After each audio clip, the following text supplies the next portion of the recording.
अस्सलाम वालेकुम everyone, I hope कि आप सब ठीक ठाक होंगे, खैरियत से होंगे। आज की वीडियो में मैं आपके साथ शेयर करूंगी गंदम के आटे से बनाए जाने वाले बिस्किट। वैसे तो आपने मैदे, सूजी और बेसन तीनों चीजों से बने हुए बिस्किट बहुत खाए होंगे, मगर गंदम के आटे से बनाए जाने वाले बिस्किट आपने कभी नहीं खाए होंगे। तो आज की वीडियो में मैं आपके साथ शेयर करने वाली हूँ गंदम के आटे से बनाए जाने वाले लाजवाब बिस्किट, जो आपकी सेहत के लिए बेहद मुफीद होंगे। इन बिस्किट्स को बनाना इतना आसान है कि आप अपने घर में मौजूद 3 इंग्रेडिएंट से इनको बाआसानी बना सकते हैं। इसके अलावा अगर आपके पास माइक्रोवेव ओवन नहीं है तो घबराने की बिल्कुल जरूरत नहीं, हम इसको माइक्रोवेव ओवन के बगैर बनाएंगे। तो चलिए स्टार्ट करते हैं अपनी वीडियो को। तो इस रेसिपी को बनाने के लिए हम सबसे पहले लेंगे एक बाउल जो है वो धो के अच्छे तरीके से खुश कर लेना है। इसके बाद हम डालेंगे इसमें 1 कप के करीब गंदम का आटा।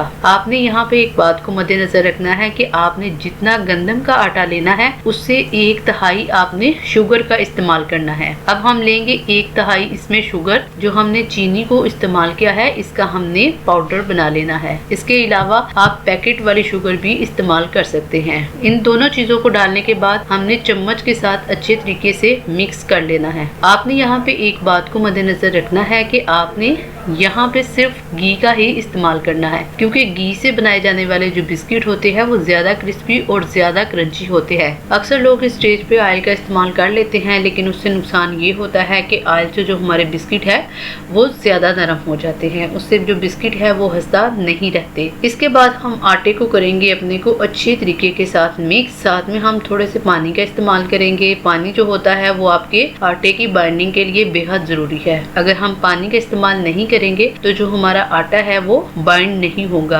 अच्छे तरीके से हमने आटे को गूंद लेना है। आप देख सकते हैं कि हमारा जो आटा है वो अच्छे तरीके से गूंद चुका है। जो ही आप आटे को अच्छे तरीके से गूंद लें तो इसको हमने क्या करना है, इसको हमने एक बाउल में डालकर साइड पे रख देना है। आपने तकरीबन 15 से 20 मिनट तक आटे को ऐसे ही स्ट्रे पे रखना है, ताकि जो आटा है वो अच्छे तरीके से मैनेज हो जाए। दूसरी तरफ हम क्या करेंगे, एक बड़ा देचकी को चूल्हे पर रख लेंगे। इसके अंदर एक और छोटी देचकी को रखेंगे और इसको जो है वो प्री हीट के लिए रख देंगे, ताकि हमारे बिस्किट रखने से पहले ही वो अच्छे तरीके से गर्म हो जाए। दूसरी तरफ हम क्या करेंगे, हम एक प्लेट लेंगे। प्लेट आप सिल्वर स्टील की भी ले सकते हैं। अगर आप यहाँ पर सिल्वर स्टील की ट्रे लेंगे तो वो ज्यादा बेस्ट रहेगी। ठीक है, मेरे पास सिल्वर स्टील की प्लेट नहीं थी, इसलिए मैंने सिर्फ और सिर्फ स्टील की प्लेट इस्तेमाल की है। यहाँ पर हम क्या करेंगे, हम जितने भी हमारे बिस्किट हैं उनको बनाना शुरू कर देंगे। आप बिस्किट की शेप जो है वो आप अपने हाथों से भी बना सकते हैं। इसके अलावा बाजार से कुछ शेप्स भी मिलती हैं, आप उनकी मदद से भी बिस्किट्स की शेप बना सकते हैं। तो इस तरह हम 1 बाय 1 अपने जो तमाम बिस्किट हैं उनकी शेप्स बना लेंगे। ठीक है, अगर आप चाहें तो आप मुख्तलिफ शेप्स में भी बिस्किट बना सकते हैं। इसके अलावा हमने यहाँ पे ये किया कि हमने कुछ रेक्टेंगल वाले बिस्किट बना लिए, कुछ गोल बना लिए।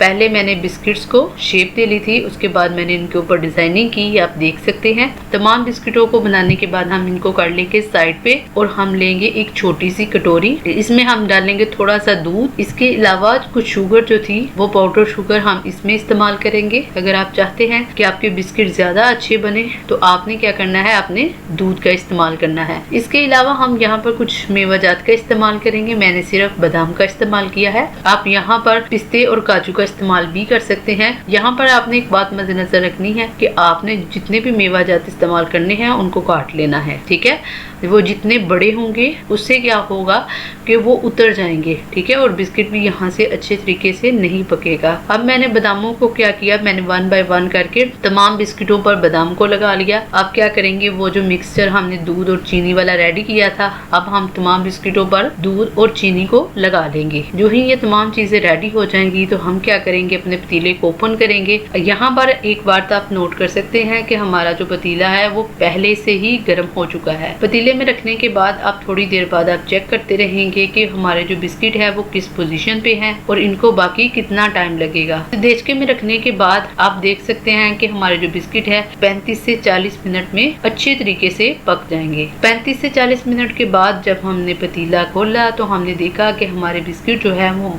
बहुत ही जबरदस्त ब्राउन हो चुके हैं। तमाम बिस्किट अच्छे तरीके से पक चुके हैं। अब हम इनको थोड़ी देर पतीले के अंदर ही रहने देंगे ताकि ये अच्छे तरीके से ठंडे हो जाएं। जो ही ये ठंडे होंगे तो आप इनको निकाल के किसी ट्रे में या किसी प्लेट में रख लें और इनको खाएं। ये बहुत ही ज़बरदस्त बिस्किट हैं सकते हैं। तो मुझे उम्मीद है कि आपको मेरी ये वीडियो अच्छी लगी होगी। अगर वीडियो अच्छी लगी हो तो वीडियो को लाइक कीजिए, शेयर कीजिए और कमेंट बॉक्स में जाके अपनी कीमती राय का इज़हार ज़रूर कीजिए। मिलते हैं किसी और वीडियो में, तब तक अल्लाह हाफिज़।